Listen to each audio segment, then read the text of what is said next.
పాల్గొనము. దేవుని వాక్యంలో నుంచి ఒక వాక్య భాగంలో చదువుకుంటాం. దేవుని పరిశుద్ధ గ్రంథంలో నుండి యెహెజ్కేలు గ్రంథము 47వ అధ్యాయం. యెహెజ్కేలు గ్రంథము 47వ అధ్యాయము మొదటి 12 వచనాలు మనం మార్చి చదువుకుంటాం. దేవుని పరిశుద్ధ గ్రంథముల నుండి యెహెజ్కేలు గ్రంథము 47వ అధ్యాయము మొదటి 12 వచనాలు మనం మార్చి చదువుకుంటాం. అతడు మందిరపు గుమ్మము తోడుకొని వచ్చాను. మందిరము తూర్పు ముఖముగా ఉండేను. నేను చూడగా మందిరపు గడప కింద నుండి నీళ్లు తూర్పుగా పారుచుండెను. ఆ నీళ్లు బలిపీఠమునకు దక్షిణముగా మందిరపు కుడి ప్రక్కను క్రిందను పారుచుండెను.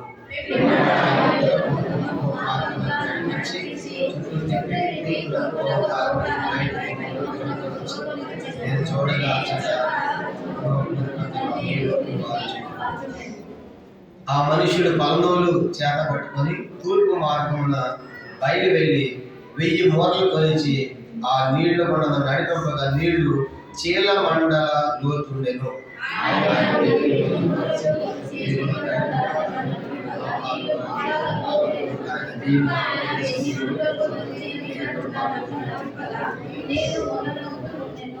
ఆయన ఇంకా 1000 మూరలు కొలవగా నీళ్లు మిక్కిలి లోతాయి. నేను దాటలేనంత నది కనబడింది. దాట వీలు లేకుండా ఏదవలసినంత నీరు గల నది ఆయను.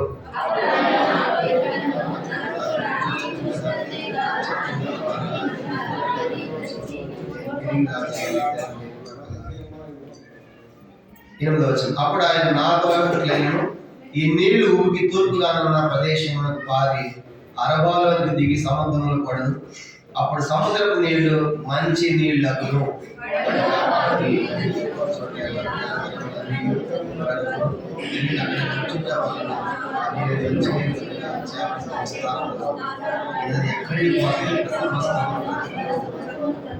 మరియు దాని వద్ద ఎన్గేని పట్టణం మొదలుకొని ఎనేగ్లాయిము పట్టణం వరకు చేపలు పట్టువారు దాని పక్కన నిలిచి వలలు వేయుదురు.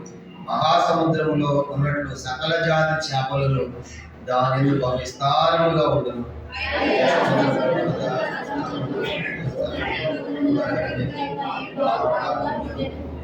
నదీ తీరమున ఇరుపక్కల ఆహారం ఇచ్చు సకల జాతి వృక్షములు పెరుగును. వాటి ఆకులు వాడిపోవు, వాటి కాయలు ఎప్పటికీ రావు. ఈ నది నీరు పరిస్థాపన పారుచున్నది కనుక ఆ చెట్లు నెలలు కాయను. వాటి పండ్లు ఆహారమునకును వాటి ఆకులు ఔషధమునకును వినియోగించు. ప్రార్థన.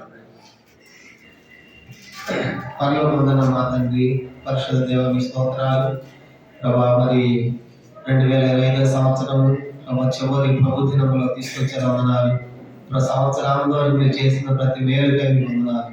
అని వ్యక్తిగతంగా, కుటుంబాలుగా, సంఘంలో నడిపించారు. అనేకమైన పరిస్థితుల్లో దైవ మాతనానికి మీ స్తోత్రాలు చెల్లించుకుంటున్నాం. ప్రతి పరిస్థితుల్లోనూ విడువని ఎడబాయిన దేవుడుగా తండ్రి మమ్మల్ని ఆదరిస్తూ, కాపాడుతూ, నడిపిస్తూ, నాయకుడిగా, రాజుగా, ప్రభుగా, దేవుడిగా మీరు చేస్తున్న ప్రతి మీరు ఉపకారాలకై మీకు స్తోత్రాలు.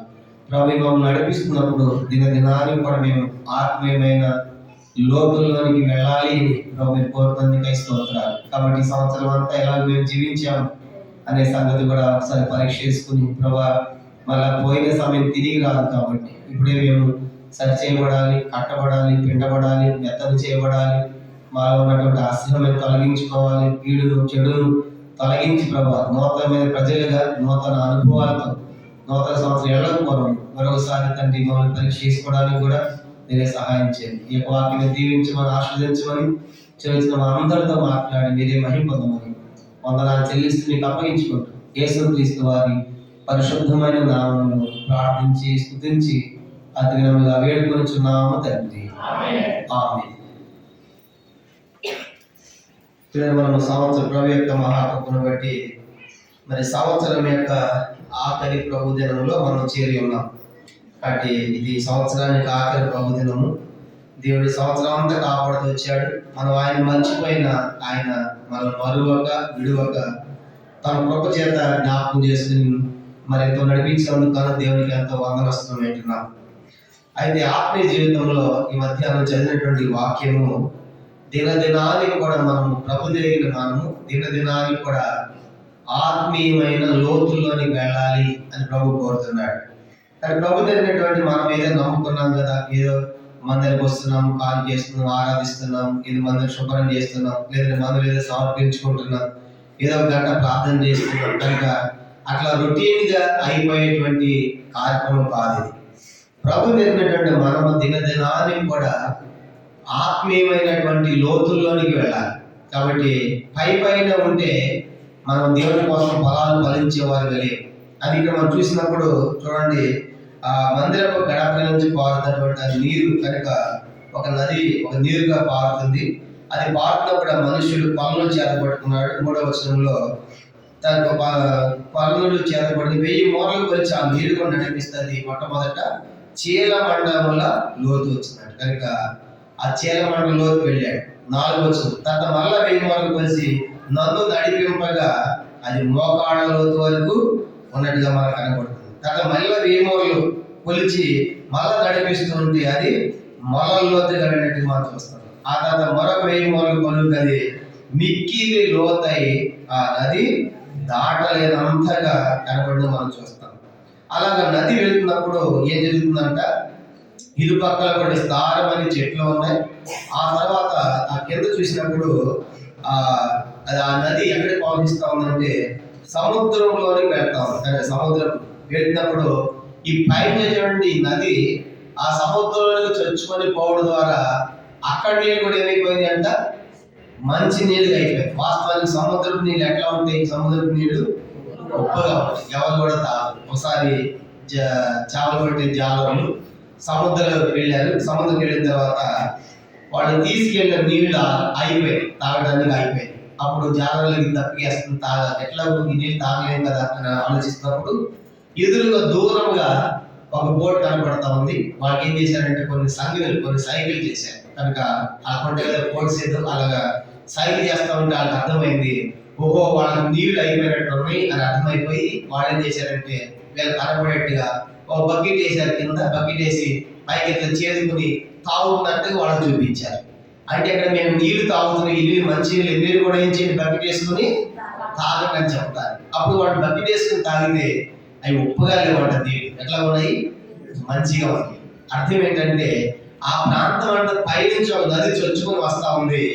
ఆ నది వచ్చి సముద్రంలో కలిసినప్పుడు ఈ నీళ్లు కూడా ఏమైపోయినాయంట, మంచి నీళ్లుగా మారిపోయినాయి. అప్పుడు అక్కడ చేపలు విస్తారంగా పడతారు, బతుకుతాయి. అక్కడికి మనం గమనించామండి. కాబట్టి మనం కూడా దేవుడు సంవత్సరం అంతా నడిపించాడు కనుక సంవత్సరం అంతా నడిపించాడు, అనేక సంవత్సరాలు నడిపించాడు. గమనించామంటే మరి సంవత్సరానికి నేను చీల మండలంలోకి ఉంటానంటే కుదరదు కనుక, లేకుంటే మోకాళ్ళలోకి ఉంటానంటే కుదరదు, నడుములో ఉంటానంటే కుదరదు. దినానికి కూడా మనము ఆత్మీయమైన లోతుల్లోనికి వెళ్ళేవారు ఉండాలని ప్రభు కోరుతున్నాడు.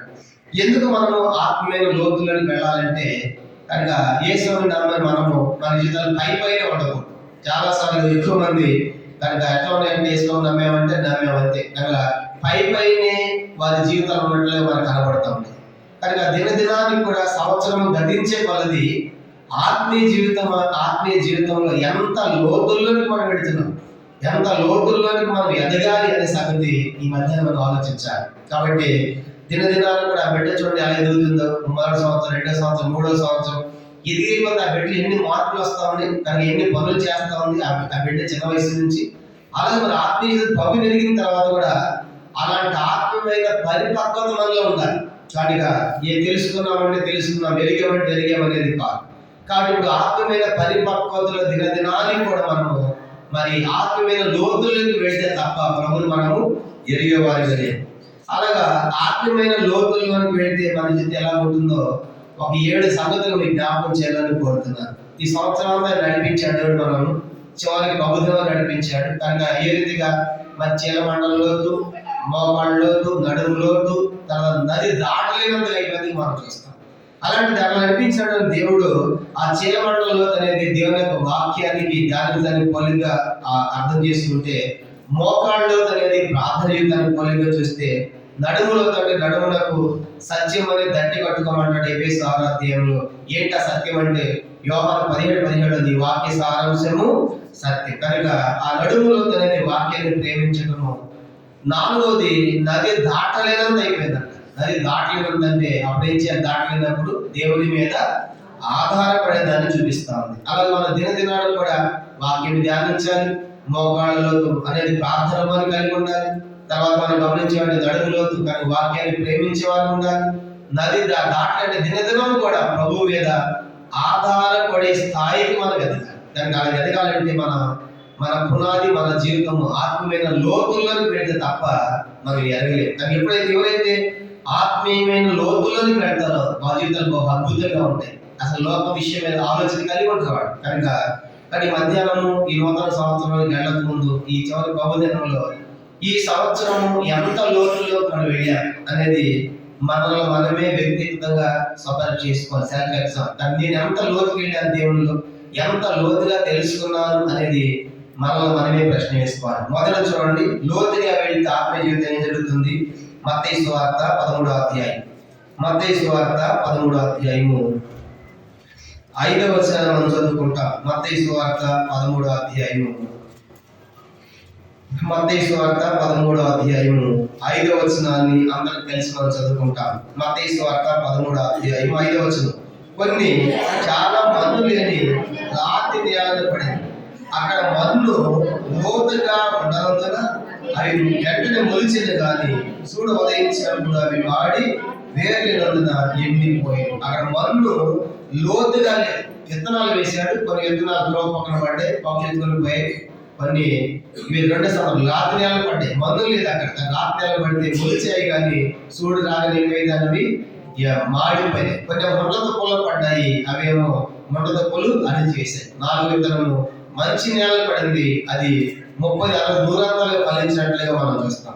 కానీ ఇప్పుడు మన్ను లోతుగా లేదు కనుక, మన్ను లోతుగా లేకపోతే అది మొలిచినట్టే ఉండగాని చూడదింపుగానే మాడిపోయిందిగా మనం చూస్తాం. మొదటి తలంపు ఏంటంటే మనం ఆత్మీయమైన లోతుల్లోకి వెళ్తే మనం ఫలించేవారు ఉంటాం. మొదటి సంగతి ఫలభరితమైన జీవితం. ఎవరైతే ఆత్మీయ జీవితంలో నేను ప్రభువును లోతుగా రుచించాలి అని ఆశిస్తారో, ఆత్మీయమైన లోతులోకి వెళ్ళాలని కోరతారో, వారు ఫలాలు ఫలించేవారు ఉంటారు. అది ఎలాంటి పరిస్థితి అయినా.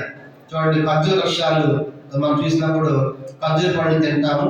ఖర్జూర వృక్షాలు అవి ఎడారిలో పంట, ఎడారి పంట. ఖర్జూర వృక్షాలు ఇసుక ప్రాంతాల్లో పండుతాయి, దానికి నీళ్లు కూడా ఉండవు. కానీ అలాంటిది అది ఇసుక తుఫాను వచ్చినా, మా తర్వాత ఎండ ఉన్న నీరు లేకపోయినా ఆ ఖర్జూర వృక్షం ఎలా ఫలాలిస్తుంది? ఆ ఇసుక ప్రాంతాలను చూసినప్పుడు ఖర్జూర వృక్షం అంట అది ఎంత పైకి ఎదుగుతుందో భూమి లోపల కూడా తన వేరును అంత లోపలికి తాగుతుందంట.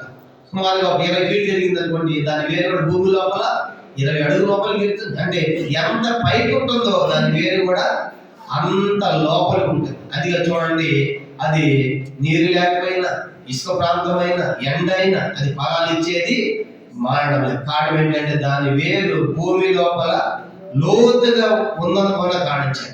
కానీ ఈనాడు ఎందుకు మన జీవితంలో, ఆత్మీయ జీవితంలో ఫలాలు లేవు, కుటుంబ వ్యక్తిగత జీవితాల్లో ఫలాలు లేవు, కనుక ఎండిపోయిన వారిగా, వాడిపోయిన వారిగా, ఓడిపోయిన వారిగా ఉన్నామంటే మన వేరు ఆత్మీయమైన లోతుల్లో లేదు, పైన ఉంది. అందుకే అనేకులు ఎండరాగానే మాడిపోయినట్లుగా అనేకులు ప్రభువులను తొలగిపోయే వారు ఉన్నారు. కానీ కొంతమంది మొలిచి మొండపద అణిచివేయబడే వారు ఉన్నారు. కానీ కొంతమంది విత్తనం అప్పుడే ఎత్తుకొని పోయేందుకు మనం చూసాం. గతంలో చూసాం కదా. ఆ విత్తనం గ్రహించకపోతే, వాక్యం గ్రహించకపోతే ఏం జరుగుతుందంట? ఇది మత్తయి సువార్త 13వ అధ్యాయం చదువుకున్నాం కదా. 13వ అధ్యాయం 30, మత్తయి సువార్త 13వ అధ్యాయం 19 వచనం. ఎవడైనా రాజ్యమును గూర్చిన వాక్యం వినియు గ్రహింపక ఉండగా ఆ దుష్టుడు వచ్చి వాళ్ళ హృదయంలో వ్యక్తపడిన దాన్ని ఎత్తుకొని పోవును. కానీ వాక్యం వింటున్నాం, దాన్ని గ్రహించకపోతే, హృదయంలో తీసుకోకపోతే, ఆత్మీయ లోతుల్లో మన్నుకల అనుభవం వేసుకోకపోతే అప్పుడు చెప్పాలి ఎత్తుకొని పోతాడు. కాబట్టి వాళ్ళు విత్తనమే లేదు కానీ ఫలాలే ఉండవు. కాబట్టి ఆత్మీయ జీవితంలో లోతుగా ఉన్నటువంటి మన్ను ఎప్పుడైతే అది లోతుగా ఉంటుందో మన్ను, అది ఫలాలు ఫలిస్తుంది. కాబట్టి ప్రబలిలో ఆత్మీయమైన లోతులకు వెళ్ళాలి అని ఆశించినట్లయితే అట్లాంటి వారి ప్రభు కోసం ఫలాలు ఫలించేవారు. దేవుడు ఏమని కోరుతాడంటే మనం ఫలించాలని కోరుతున్నాడు. ఆదికాండం 1వ అధ్యాయం 25వ వచనం చూసినప్పుడు దేవుడు ఆదాము హవ్వతో చెప్పాడు, మీరు ఫలించి అభివృద్ధి పొందండి అని చెప్పాడు. కానీ వాళ్ళు అవిధేయులైపోయి ఫలించలేకపోయారు. అదే మాట దేవుడు మరి తర్వాత నోవతో చెప్పాడు. ఆదికాండం 9వ అధ్యాయం 1వ వచనంలో అన్నాడు, మీరు ఫలించి అభివృద్ధి పొందండి అని చెప్పాడు. నోవ కూడా తాగి మొదలై ఫలించలేకపోయాడు. అదే మాట వల్ల దేవుడు యాకోబుతో చెప్తాడు. ఆదికాండం 35వ అధ్యాయం 11వ వచనంలో యాకోబుతో నువ్వు ఫలించాలి అని చెప్తాడు. అది కొత్త నిబంధనలో యోహాను సువార్త 15వ అధ్యాయం చూసినప్పుడు నేను నిజమైన ద్రాక్షవల్లి తీగలు మీరు అక్కడ 1వ వచనంలో 8వ వచనంలో మీరు బహుగా ఫలించడం వల్ల నా తండ్రి మహిమపరచబడు. కానీ ఏంటి ఫలించడం అంటే యోహాను పత్రిక ఏదో భౌతికమైన ఫలాలు కాదు మనం ఫలించాల్సింది. కనుక ఆత్మలో వర్ధిల్లాలి, ఆత్మలో ఫలించాలి. యోహాను రాసిన 3వ పత్రిక 2వ వచనం. యోహాను రాసిన 3వ పత్రిక 1వ అధ్యాయం 2వ వచనం. ప్రియుడా, నీ ఆత్మ వర్ధిల్లుచున్న ప్రకారము నీవన్ని విషయములోను వర్ధిల్లు సౌఖ్యంగా ఉండవాలని ప్రార్థించుచున్నాను. కనుక ఎక్కడ మనం వర్ధిల్లాలి, ఫలించాలంటే ఆత్మలో వర్ధిల్లాలి, ఆత్మీయతలో వర్ధిల్లాలి, ఆత్మీయ జీవితంలో ఫలించాలి. కాబట్టి అది చాలా ప్రాముఖ్యమైనది. మరి భౌతికమైన ఫలాలు ఉన్నాయా అంటున్నప్పుడు భౌతికమైన ఫలాలకి ఏం తక్కువ లేదు. ఒకప్పుడు నీకు ఒకే బిల్డింగ్ అయితే ఇప్పుడు 2 బిల్డింగ్లు కొంటాం. ఒక ఫ్లాట్ అయితే బహుశా 2 ఫ్లాట్లు కొనుక్కుంటాం. కానీ మన పిల్లలు ఇక్కడ ఇండియాలో ఇప్పుడు అమెరికా పోయి ఉండొచ్చు. ఇలాగా భౌతికమైన ఫలాలు చాలా ఉన్నాయి. కానీ అలా చెప్పండి, చాలా మంది ఉన్నారు. బ్రదర్ మమ్మల్ని దేవుడు చాలా దీవించాడు. ఒకప్పుడు మేము పుడిగుడ్స్లో ఉన్నాం, ఇప్పుడు మాకు దేవుడు బిల్డింగ్ ఇచ్చాడు. ఒకప్పుడు మాకు ఉద్యోగం లేదు, ఇప్పుడు మాకు ఉద్యోగం ఇచ్చాడు. ఒకప్పుడు సైకిల్లో తిరిగి ఇప్పుడు కారు ఇచ్చాడు. ఒకప్పుడు మేము ఎక్కడే ఉన్నారు, మా పిల్లలు అప్గ్రేడ్స్ లో ఉన్నారు. ఇలా భౌతికమైన ఫలాలు మనకు కనబడుతున్నాయి. కానీ మరి ఆత్మీయ జీవితంలో ఈ సంవత్సరం అంతా ఒకసారి వెనకాల చూసుకుంటే ఆత్మీయతలో నేను ఎక్కడ ఫలించలేకపోయాను. కానీ ఏదో రొటీన్ గా కనుక ఆచారబద్ధంగా కార్యక్రమాలు పాల్గొన్నాను, కానీ నా ఆత్మీయతలు పునాది సరిగా లేదు. కాబట్టి నన్ను క్షమించు. వాటి మధ్య నేను ఫలాలు ఫలించాలి. నేను దినదినానికి కూడా ఆ లోతు యొక్క అనుభవంలోకి వెళితే తప్ప నేను విస్తారమైన ఫలాలు ఫలించేదానిగా లేనని మనం తీర్మానం చేసుకోవాలి. ఇది మొదటి సంగతి. కనుక యేసును నమ్ముకున్న మన జీవితాలు పైన ఉంటాం కాదు. కనుక శిష్యులు కూడా యేసు చనిపోయేంత వరకు కూడా పైన ఉన్నారు. పైన ఉన్నటువంటి ఆయన ఇచ్చిన రొట్టెలు తిన్నారు, చేపలు తిన్నారు, ఆయనతో తిరిగారు, ఆయన సిలిస్తే పారిపోయారు. కనుక వాళ్ళు కూడా పైన జీవించారు. ప్రభు తిరిగి లేచిన తర్వాత వాళ్ళు ప్రత్యక్షమయ్యి వాళ్ళు కొన్ని సంగతులు చెప్పిన తర్వాత ఆ చేప ఇచ్చి భోజనం పెట్టిన తర్వాత అప్పుడు వాళ్ళు నిజమైన వారు పశ్చాత్తాపడ్డారు. అప్పటి నుంచి వాళ్ళు ఆత్మీయమైన లోతుల్లోనికి వెళ్ళారు. ఎంత లోతుకి వెళ్ళారంటే ప్రభు కోసం మా ప్రాణాలు పెట్టడానికైనా మేము సిద్ధమే, మేము విన్న వాటిని కన్నవాటిని చెప్పకుండా ఉండలేము అనే స్థాయికి వెతికారు. కారణం ఏంటంటే వాళ్ళు అప్పుడు ఆత్మీయ లోతులకు వెళ్ళగలిగారంటే ప్రభు యొక్క పునరుత్థానం తర్వాత. కాబట్టి మొదటి ప్రశ్న ఏంటంటే ఈ మధ్యాహ్నం ఎందుకు మనం వ్యక్తిగతంగా, కుటుంబంగా, సంఘంగా మనం ఫలించలేకపోయామంటే మనం ఆత్మీయమైన లోతులో మను లేనిదిగా మనం జ్ఞాపకం చేయబడుతుంది. మొదటిది. రెండో చూద్దాం, లూకా సువార్త 5వ అధ్యాయం. రెండవదిగా ఆత్మీయమైన లోతుల్లోకి వెళ్తే రెండవ కలిగే మేలు మనం చూస్తాం. లూకా సువార్త 2వ అధ్యాయం. లూకా సువార్త 5వ అధ్యాయము 4వ వచనం. రెండవ సంగతి లూకా సువార్త 5వ అధ్యాయము 4వ వచనం చదువుకుంటాం. లూకా సువార్త 5వ అధ్యాయం 4వ వచనం. ఆయన బోధించుట చాలించిన తర్వాత నీవు ధోనిలో లోతులు నడిపించి చేపలు పట్టకు మీరు వలలు వేయడని సీమోనుతో చెప్పగా, సీమోను ఎరిగివాడ రాత్రి అంతా మేము ప్రయాసపడ్డాము కానీ మాకేమీ దొరకలేదు. ఆయనను నీ మాట చెప్పున వలలు వేది ఆయనతో చెప్పాను. అలాగే చేసి విస్తారమైన చేపలు పట్టింది, అందుచేత వారి వలలు మిగిలిపోవచ్చుండగా అని మనం చూస్తాం. వెంకటేశ్వర వారు ఆయన శిష్యుల దగ్గరకు వచ్చారు. వాళ్ళు చేపలు పడుతూ ఉన్నాడు. సీమోను పేతురు చేపలు పడుతూ ఉంటే ఆ రాత్రంతా వాళ్ళు చేపలు పెట్టారు కానీ ఏమీ దొరకలేదు కాబట్టి 2వ వచనంలో వాళ్ళు వలలు శుభ్రం చేసుకుంటున్నారు, వలలు పడుకుంటున్నారు. అప్పుడు యేసు వచ్చి ఆ సీమోను దగ్గర ధోని అడిగి దాంట్లో కూర్చుండి కొంచెం త్రోయమని అడిగి చెప్పి కొంచెం లోపలికి త్రోయని చెప్పేసి ఏమంటాడు ప్రభు 4వ వచనంలో, నీవు దోణెను లోతునకు నడిపించు. ఎక్కడ తీసుకెళ్ళాలి? దోణెను లోతుకి వెళ్ళాలి. ఆ లోతులకు వెళ్ళి అక్కడ వల ఎటువంటి లేదయ్యా, రాత్రి చేసే మేము నాకేమి కూడా దొరకలేదు ప్రభు. ఇప్పుడే ఇది చెప్పా కదా, నువ్వు లోతులో తీసుకో కనుక దోణి లోతులో తీసుకెళ్ళి కుడివైపున వల వేయని చెప్పాడు ప్రభు. చెప్పినదిగా లోతుకి వెళ్ళారు. ఆ తర్వాత కుడివైపున వల వేస్తే ఏం జరిగిందంటే విస్తారమైన చేపలు పట్టారు. కనుక ఇప్పుడు రెండవ సంగతి ఏంటంటే ఆ దోణి దరి ఒడ్డునే పైన ఉండే చేపలు పట్టవు. ఇప్పుడు ఏం చేయాలి? ఆ దోణిను లోతులో తీసుకెళ్ళాలి. లోతులో తీసుకెళ్ళాలి. కాబట్టి ఆ లోతులో తీసుకెళ్ళినప్పుడు వాళ్ళు విస్తారమైన చేపలు పడినట్లుగా మనం చూస్తాం. కాబట్టి మనం కూడా ఎప్పుడైతే ఆత్మీయతలో లోతైన అనుభవంలోకి మనం వెళ్తామో అనేక ఆత్మలు మనం సంపాదిస్తాం. అనేక ప్రజల దేవుని కోసం మనం తీసుకొని రాగలం. ఎందుకంటే ఈనాడు మందిరం ఖాళీగా ఉంది, అనేక రాలేకపోతున్నారంటే మనకు ఆ చింత లేదు, ఆ భారం లేదు. ఒక మాట చెప్పాలంటే అసలు ఆత్మీయమైన లోతులు ఉంటే కదా మనకు ఆ వేదన ఉంటుంది, కాబట్టి ఆ చింత ఉంటుంది. కాబట్టి ఏదో పైన నడిపిస్తున్నాడు అని పైన చూస్తూ ఉంది, అందుకే ఆ చేపలు పట్టలేదు. కానీ మధ్యాహ్నం మనం ఆలోచించాలి, ప్రభావ నేను లోతుకి వెళ్ళాలి. కనుక ఆ లోతుకి వెళ్తే తప్ప మీకు అక్కడ చేపలు దొరకదు. ఇంకా లోతుకి వెళ్తే ఏంటంటే సముద్రంలో ఇంకా లోతుకి వెళ్తే ముత్యాలు రత్నాలు దొరుకుతాయి. ఇంకా లోతులోకి వెళ్తే కాబట్టి అవన్నీ పైకి వచ్చేసరికి కావు. ఎక్కడ వెళ్ళాలంట? లోతుల్లోకి వెళ్ళాలి. ఎంత లోతుకి వెళ్తావో అంత విలువైన సంపద మనకు సముద్రంలో దొరుకుతుంది. అలా ఆత్మీయ జీవితంలో కూడా మనం దినదినానికి లోతుల్లోనికి వెళ్ళే కొలది మనము అనేక ఆత్మలను సంపాదించేవారు ఉంటాం.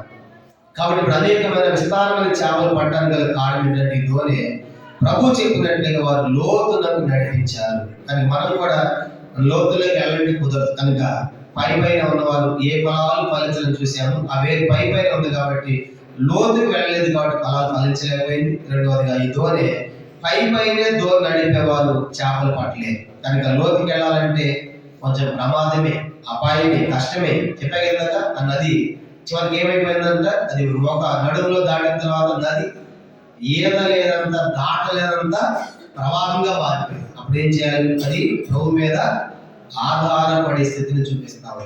అక్కడ ఎప్పుడైతే మనము ఆ స్థాయికి వెళ్తామో దేవుడు చేసే కార్యాలు మనం చూస్తాం. రెండవదిగా ప్రభు నేను ఇంతవరకు నడిపించావు కానీ నా దోణి లోతుల్లోకి వెళ్ళలేదు.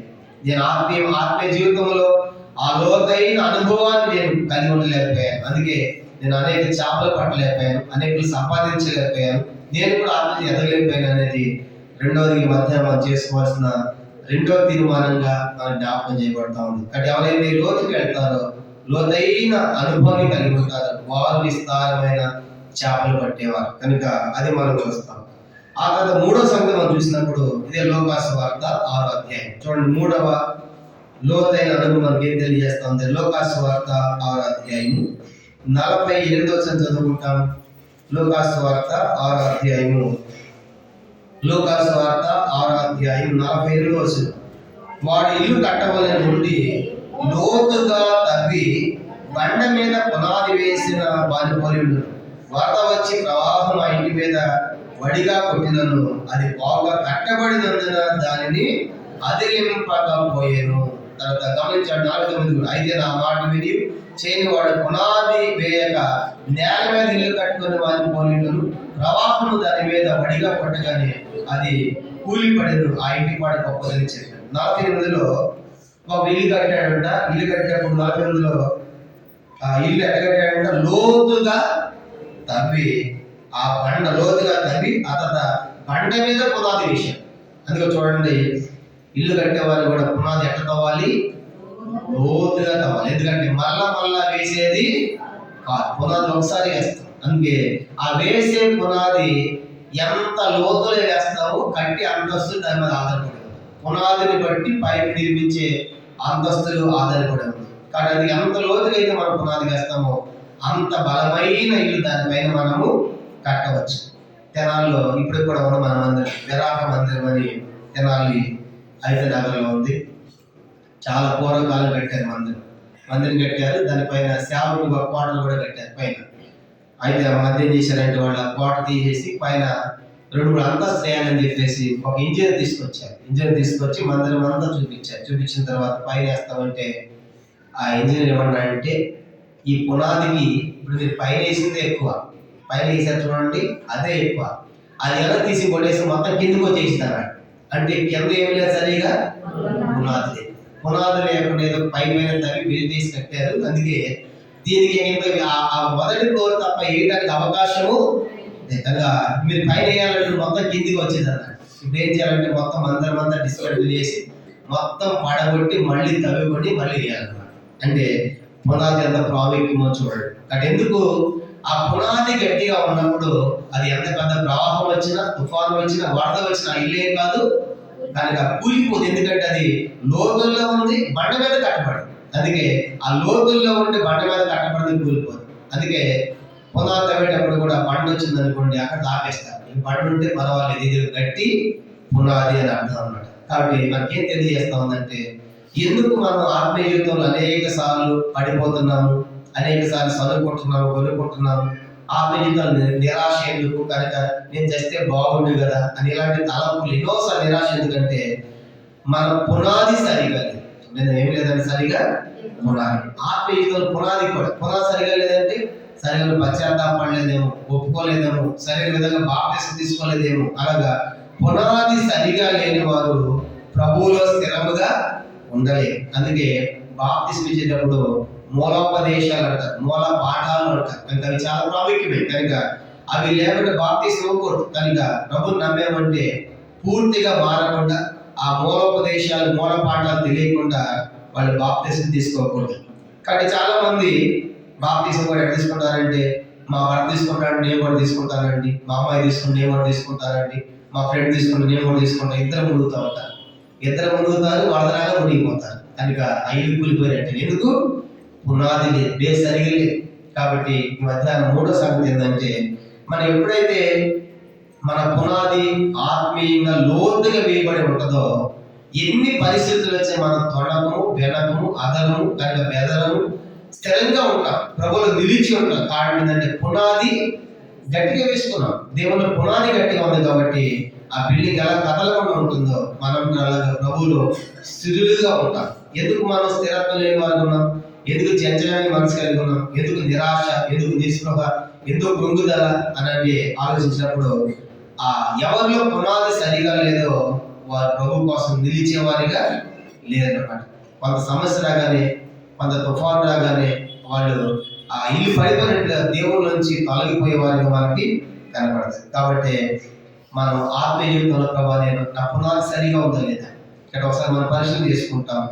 ఆత్మీయ జీవితంలో మన వేరు లోపలికి వెళ్ళాలి, మనం ఉన్న ప్రాంతానికి వెళ్ళాలి, మనం ఫలించాలి. రెండోదిగా ఆత్మీయ జీవితంలో సముద్రం వంటి నావల లోతుల్లోకి వెళ్ళాలి, అనేక ఆత్మను సంపాదించాలి. అలాగ మన జీవితంలో మూడో సంగతి చూసినప్పుడు మన పునాది తప్పి లోతుగా వేయబడి ఉంటే ఎన్ని పరిస్థితులు వచ్చినా మనం పొంగిపోము, నిరాశపడము, అధైర్యపడము. కనుక ఎందుకంటే పునాది బలంగా ఉంది కాబట్టి. అది మూడో సంగతిగా స్థిరంగా ఉంటాం, కట్టబడేవాళ్ళు ఉంటాం. అది మాత్రమే కాదు, పరిశుద్ధ దేవాలయంగా మనము వృద్ధి చెందే వాళ్ళు ఉంటాం, ఆ పునాది స్థిరంగా ఉన్నవారు. ఇది మూడో సంగతి. నాలుగో చూద్దాము చూడండి, ఎఫెసీ పత్రిక 3వ అధ్యాయం. ఇంకా లోతుగా ఆత్మీయమైన లోతుగా గెలవలసిన మరొక సంగతి ఎఫెసీ పత్రిక 3వ అధ్యాయం 18వ వచనం చదువుకుంటాం. ఎఫెసీ పత్రిక 3వ అధ్యాయము 18వ వచనం. క్రీస్తు మీ హృదయంలో విశ్వాసం ద్వారా దర్శించినట్లుగా తన మహిమ శక్తిని చొప్పున మీకు దయచేయవలనని మీరు దేవుని సంపూర్ణత యందు పూర్ణులైనట్లుగా ప్రేమ యందు వేరుపారి స్థిరపడి సమస్త పరిశుద్ధులతో కూడా దాని వెడల్పును, దాని పొడుగు, లోతు, ఎత్తు ఎంతో గ్రహించుకొనుటకు చాలని గమనించమంటే నాలుగో సంగతి ప్రభు యొక్క ప్రేమ గురించి పౌలు రాస్తుంటాడు. ప్రభు యొక్క ప్రేమ ఆయన ప్రేమ వెడల్పుగా కలిగిన ప్రేమ అంటాడు. కనుక వెడల్పు అంటే దినానికి ఆ ప్రేమ విస్తరిస్తుంది. కానీ ప్రభు యొక్క ప్రేమ తర్వాత లోతుల్లో పెడుతుంది. గమనించమంటే అట్లాగా ఆ పౌలు తెలియజేస్తూ చెప్పే మాట, ఆ లోతుల్లోనికి వెళ్ళాలి. ప్రభు యొక్క ప్రేమ ఎక్కడ ఉండాలంటే అది మొట్టమొదటి వెడల్పు అంటే దినానికి కూడా ఆ ప్రేమ, ప్రభు యొక్క ప్రేమ విస్తరిస్తుంది లోకంలో. అయితే మనం ఎలాంటి ధనం కలిగి ఉన్నాం. కానీ వెడల్పు విస్తరించాలి, ఆ ఆ ప్రేమ లోతును తెలుసుకోవాలి. అంటే మనకేం తెలియజేస్తుంది? లోతైనటువంటి 4 అనుభవం ప్రేమను తెలియజేస్తాం. లోతైన 4 అనుభవం ఏంటి? ఎప్పుడైతే మనం ఆత్మీయ జీవితంలో లోతైన అనుభవం మనం కలిగి ఉంటామో, ఆత్మీయ లోతులను పెడతాం. 4వదిగా దైవ ప్రేమతో మనం నింపబడతాం. దైవ ప్రేమ నింపబడి అది దినదినాలు వెడల్పు, కానీ ప్రభు యొక్క ప్రేమ వెడల్పు ఆయన వెడల్పు మనం కనుగొనలేం. ఎత్తు, పొడవు, లోతు, వెడల్పును ప్రభు యొక్క ప్రేమను మనం కనుగొనలేం. ఆత్మీయంగా ఉన్నతంగా ఎదిగే వాళ్ళు ఉంటాం, లోతు కూడా వెళ్ళేదిగా ఉంటుంది, కనుక వెడల్పు విస్తరించేదిగా ఉంటుంది ప్రభు యొక్క ప్రేమ. కాబట్టి లోతైన 4 అనుభవము ప్రేమను తెలియజేస్తా ఉంది. ప్రేమ కానీ ఈ సంవత్సరం అంతా మనము ఎలాగో దేవుని ప్రేమించాం, ఎలాగో ఇతరులను ప్రేమించాం. బైబిల్ చెప్తుంది కదా, మొట్టమొదటిగా నిన్ను వలె నీ పొరుగు వారిని ప్రేమించు, దేవుని ప్రేమించు. ఈ మొదటి 10 ఆజ్ఞలు మనం చూస్తాం. మొదటి 4 ఆజ్ఞలు దేవుని ప్రేమించాలి, మిగతా 6 ఆజ్ఞలు మానవుని ప్రేమించాలి. బైబిల్ అంతా మాట చెప్పాలంటే ప్రేమించడమే. అందుకే దేవుడు లోకముని ఎంతో. కాబట్టి ఈ మధ్యాహ్నం 4వ సంగతి ఆత్మీయ లోతులను పెడితే మనము ప్రేమతో నింపబడే వారు ఉంటాం, ప్రేమతో నింపబడే వారు ఉంటాం. విచారం ఏంటంటే బైబిల్ ముందే చెప్పాడు, అక్రమం విస్తరించడం చేత అనేకుల ప్రేమ చల్లారిపోతుంది. కానీ ప్రేమ చల్లారి దినాల్లో మనం కట్టవా నా ప్రేమ నిష్కపటమైనదిగా ఉండాలి, నేను ప్రేమలో వర్ధిల్లాలి, ప్రేమలో అభివృద్ధి పొందాలి, నేను ఆ ప్రేమ కోసం ప్రయాసపడాలి. మొదటి కొరింథీ 14 అంటాడు కదా, ప్రేమ కలిగి ఉంటకు ప్రయాసపడుడి. కనుక నేను ప్రేమిస్తాను చెప్పడం కాదు, కనుక దానికోసం ప్రయాసపడాలి, కనుక ప్రేమ కోసం ప్రయాసపడాలి అని అంటాడు.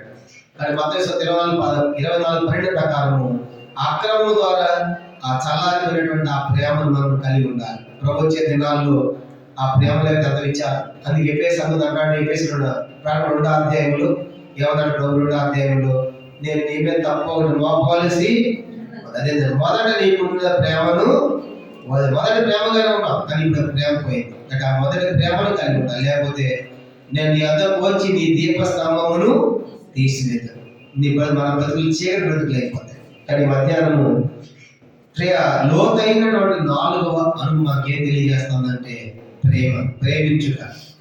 కనుక మనకు సాధ్యమైనంత వరకు మనం అందరూ ఏం చేయాలంటే ప్రేమించాలి. ఇంకా వాటి వారు మీ శత్రువులను కూడా ప్రేమించమన్నాడు. కనుక శత్రువులను కూడా, అందుకే మత్తయి 5వ అధ్యాయం 44 ప్రభు చెప్పాడు, పరలోకమందున్న మీ తండ్రికి మీరు కుమారులై ఉన్నట్టు మీ శత్రువులను కూడా.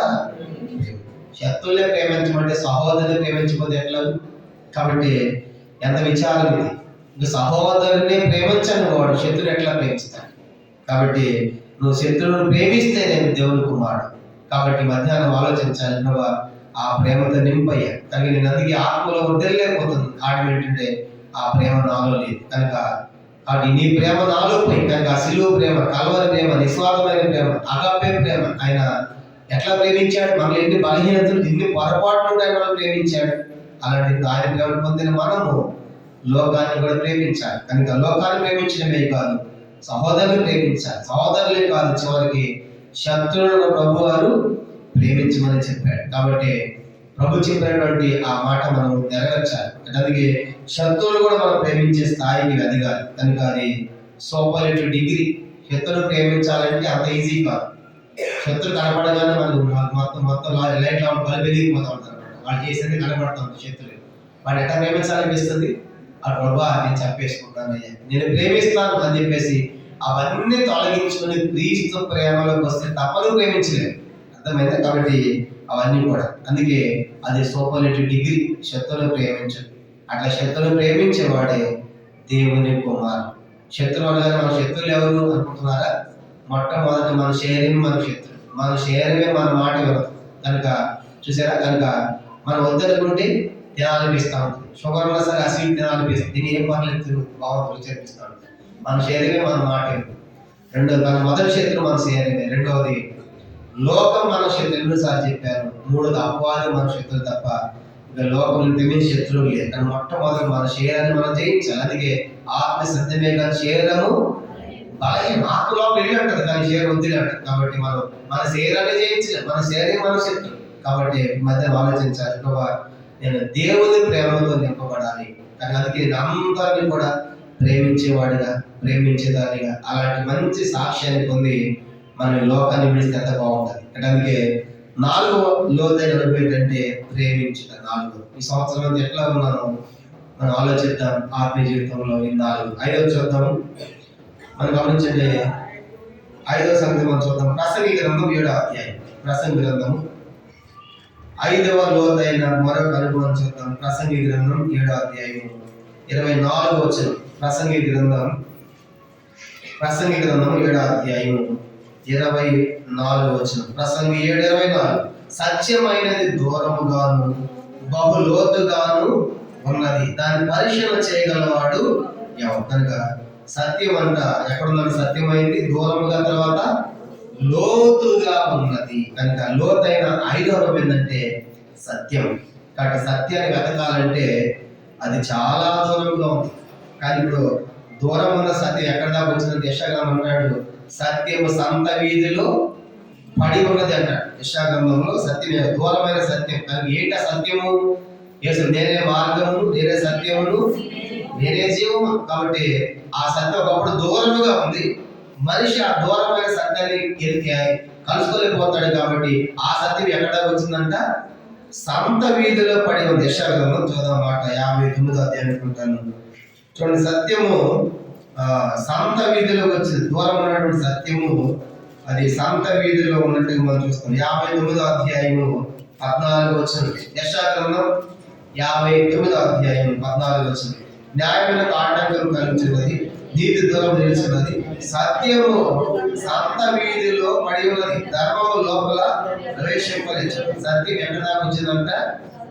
ఒకప్పుడు దూరమున్న సత్యము, పరలోకమైన సత్యము సంత వీధి దాకా వచ్చింది. యెరూషలేములో పుట్టి కనుక ఆయన మన వీధిలోకి వచ్చాడు. అందుకే ఈరోజు ప్రతి వీధికి సత్యం వెళ్తుంది. నేనే మార్గం, నేనే సత్యం, నేనే. కానీ దాన్ని గ్రహించాలి. కాబట్టి అది ఏం తెలియజేస్తా ఉందంటే మనం ఈ లోకంలో సత్యములు కలిగిన వారు ఉండాలి, అబద్ధం ఆడేవారు ఉండకూడదు. కనుక మనం సత్యాన్ని కలిగి ఉండాలి. అందుకే ఎప్పుడైతే మనం సత్యము కలిగి జీవిస్తామో దేవునికి ఎంతో సంతోషం అంట. ప్రసంగి గ్రంథం 12వ అధ్యాయం, సామెతల గ్రంథం 12వ అధ్యాయం, సామెతలు 12 చూడండి. ఎప్పుడైతే మనం సత్యము కలిగి ఉంటామో అట్లాంటి వారు ఆయన ఇష్టలు. సామెతలు 12:22. సామెతలు 12:22. అబద్ధం వాడు పెదవులు యెహోవా ధ్యేయములు, సత్యవర్తనులు ఆయనకు ఇష్టం. అంటే ఎప్పుడైనా మనం సత్యముగా జీవిస్తామో నిజంగా దేవుడు అంతా సంతోషించే వాళ్ళు ఉంటారు. దేవుని సంతోషం పెట్టేది మనకు సత్యం. అందుకే యోహాను పత్రికలో అంటాడు కదా, నా పిల్లలు సత్యం నడుచుకుంటున్నారని దానికి నాకు సంతోషం ఏమి కూడా లేదు అంటాడు. కాబట్టి మధ్యాహ్నం ఈ సంవత్సరం అంతా ఎలా ఉన్నాం? కాబట్టి సత్య విషయంలో ఆత్మీయ లోతైన వారంగా మనం సత్యాన్ని కలిగి ఉన్నాము. ఎక్కడ మనం అబద్ధం ఆడాం, ఎక్కడ తప్పిపోయాం, కనుక లేనిది మనం పుట్టించాం. ఇవన్నీ ఇప్పుడు ఆలోచించినప్పుడు మనం సరి చేసుకోవాలి. ప్రభా, నువ్వు లోతైన అనుభవంలో ఉంటే లేనిది పుట్టించు, నువ్వు లోతైన ఆత్మీయ అనుభవంలో ఉంటే అబద్ధం ఆడు. కనుక ఎందుకు అబద్ధం ఆడు? అబద్ధం ఆడు యెహోవాకు ఏం అన్నాడు. కాబట్టి ఈ నూతన సంవత్సరం ఎలా ఉంది? చివరి ప్రభు దినంలో ఈ సంవత్సరం అంతా సత్యములు ఎక్కడ మనం తప్పిపోయాము మనం సరి చేసుకోవాలి. ఎందుకంటే యేసును నమ్ముకున్న మనము సత్యవంతుని ఉన్నాం, సత్యవంతుని ఎందుకు ఉన్నాం. మొదటి యోహాను పత్రిక 5వ అధ్యాయం. ఆయన అసత్యం లేదు. మొదటి యోహాను పత్రిక 5వ అధ్యాయం 20వ వచనం. యేసును నమ్మిన వారిగా మనము సత్యవంతుని యందు ఉన్నవారమైతే మనం సత్యాన్ని కలిగి ఉండాలి. మొదటి యోహాను పత్రిక 5వ అధ్యాయం 20వ వచనం. 5 మనము సత్యవంతులైన వారిని ఎదుగులని దేవుని కుమారుడు వచ్చి మనకు వేగును అనుగ్రహించినాడని ఎదుగు మనం దేవుని కుమారుడైన యేసు క్రీస్తు నందున్న వారమై సత్యవంతుని యందు ఉన్నాము. ఆయన నిజమైన దేవుడు, నిత్య జీవం ఉన్నాడు. యేసు క్రీస్తు సత్యవంతుని ఉన్నాడు. కాబట్టి యేసు మన జీవితాల్లో సత్యం లేకపోతే ఎవరు కూడా నమ్మరు. కాబట్టి ఈ మధ్యాహ్నము అది చాలా ప్రాముఖ్యమైనది. కానీ ఈ నూతన సంవత్సరం వెళ్ళక ముందు చివరి ప్రభు దినంలో ఎక్కడ మనం అబద్ధము, మోసం, కక్కలు, జిత్తులు ఇవన్నీ ఎందుకంటే నువ్వు ఆత్మీయ లోతుకు వెళ్ళలేదు కాబట్టి అలా మనం చేస్తున్నాం. కానీ ప్రభు నేను ఆత్మీయ జీవితం లోతుకు వెళ్ళాలని ఆశించినట్లయితే మనం సత్యం కలిగి జీవించేవారు ఉంటాం. ఇది 5వ ప్రాముఖ్యమైన సంగతి. 6 చూద్దాం. మొదటి రాజులు 8వ అధ్యాయం. లోతైన 6వ అనుభవం చూద్దాం. మొదటి రాజులు 18వ అధ్యాయం.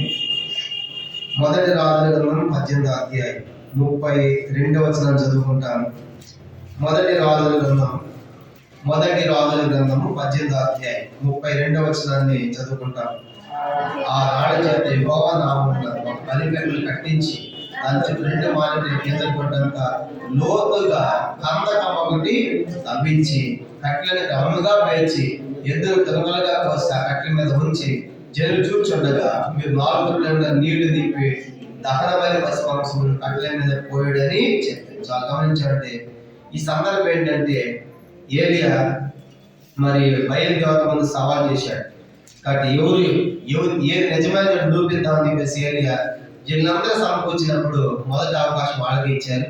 వాళ్ళు బలిపీఠం కట్టారు కనుక ఎద్దులు వదిలించారు, కట్టెలు పెట్టారు, మాంసం పెట్టారు కనుక నీళ్ళు నింపి కందకంలో బయట దిగమని జ్ఞాపకం చేశారు. కానీ ఉదయం సాయంకాలం వరకు వాళ్ళ దేవుడు దిగి రాలేదు. కనుక అప్పుడు ఏమైపోయిందంటే పడిపోయినటువంటి ఆ బలిపీఠాన్ని ఏలే మరలా తిరిగి ఏం చేశాడు, బాగు చేసి ఇప్పుడు దాని నుంచి కందకాన్ని బాగా లోతుగా తవ్వించి మళ్ళా క్రమంగా కట్టెలు పేర్చి ఎద్దులు వదిలించి మాంసం పెట్టి నీళ్లు నింపి ఆయన ప్రార్థన చేస్తూ ఉండగానే పరలోకం అగ్ని దిగి వచ్చిందంట. ప్రార్థన ముగించాలి ఆయన. చూడమాట ఆయన ప్రార్థన చేస్తూ ఉండగానే 37వ వచనం 37 యెహోవా నా ప్రార్థన ఆలకించుము, యెహోవా నీవు దేవుడై ఉన్నావా, నీ వారి హృదయములను నీ తట్టునకు తెరవ చేయమని ఇజ్రాయేలు తెలియనట్లుగా నా ప్రార్థన అంగీకరించి 38 అది ఇలాగ ప్రార్థన చేయుచుండగా యెహోవా దిగి దహన బలి పశువులు కట్టెల రాళ్ళను దహించి కందకముల నీళ్లను ఆయన ప్రార్థన ముగించక ముందే జవాబు వచ్చింది. ఎవరికి? మనం ప్రార్థన చేసిన తర్వాత కూడా సంవత్సరాలైనా సరే మన ప్రార్థన జవాబు రాదు. మరి ఏలియా ప్రార్థన చేస్తూ ఉండగా జవాబు చూశాడు. ఎంత అద్భుతం! కారణం ఏంటంటే పడిపోయిన దానిని బాగు చేసుకున్నాడు. తను చేసిన పని ఏంటి?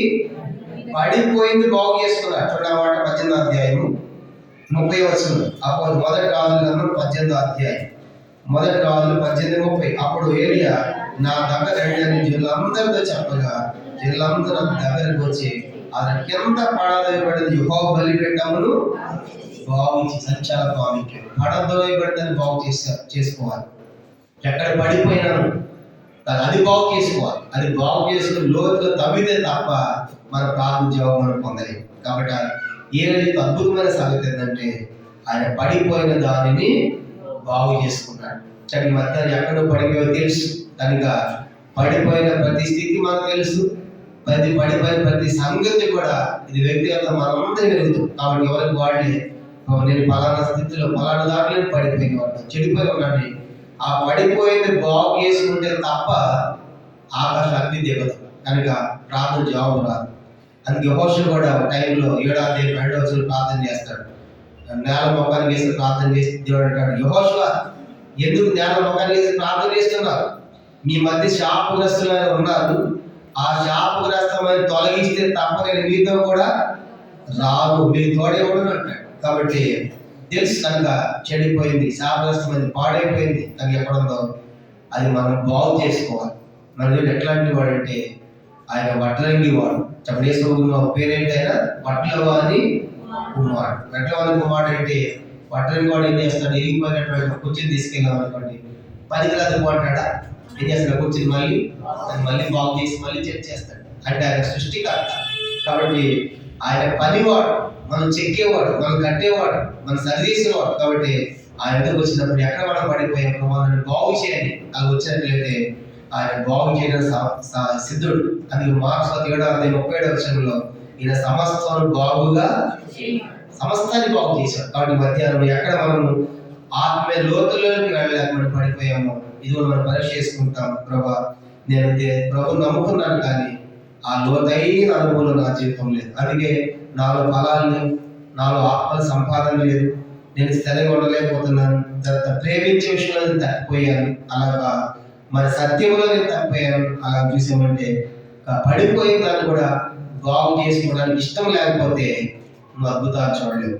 అంటే ఎక్కడ చెడిపోయిందో అది బాగు చేయబడాలి. బాగు చేసే తప్ప మనము అద్భుతాలు మనం చూడలేము. చూడండి, కొన్నిసార్లు బాగు చేసుకునేది కష్టమే కానీ బాగు చేయాల్సింది. ఎందుకంటే దేవతల పుండు అయింది అనుకోండి, పుండు అయినప్పుడు అదంతా చీము పస అంతా ఉండదు రక్తము. కనుక అది చూస్తా ఉంటే జిమ్ జిమ్ అని లోపల నొప్పిగా ఉంటుంది. పిండుతా ఉంటే ఏమని చెప్పండి, అప్పుడు అమ్మ వద్దు వద్దు అంటారు పిల్లలు. వద్దు వద్దు అంటే ఏమైంది అప్పుడు ఇంకా పెద్ద అయిపోయింది. డాక్టర్ దీన్ని బలవంతంగా లాగేస్తారు కనుక మత్తు ఇంజెక్షన్ చేయాలని కొన్నిసార్లు బలవంతంగా తీసేస్తే తప్ప అది గాయమైనా సరే అది బాగు చేస్తేనే మారుతుంది, రావాలి బయటకు. అది లేదని ఏమవుతున్నప్పుడు చెయ్యి మొత్తం తీయాలి, లేకపోతే శోధనలు కూడా తిరుగుకుంటా ఈ కాస్త బాగు చేసుకుంటే చేయకపోయింది, కాలిపోయింది. ఇక్కడ అందుకే మనము ఎక్కడ ఉందో మనం ఏం చేయాలి, బాగు చేసుకోవాలి. అది భౌతికమైన హాస్పిటల్, ఇది ఆత్మ సంబంధ హాస్పిటల్. ఇది కూడా అంతే. ఎక్కడ ఆత్మీయతలో చెడిపోయాము, పడిపోయాము, ప్రభు నన్ను బాగు చేయి అంటే ఆయన వడ్రంగి వాడు, ఆయన సమస్తాన్ని కూడా బాగు చేస్తాడు. కాబట్టి ఆయన బాగు చేస్తాడు.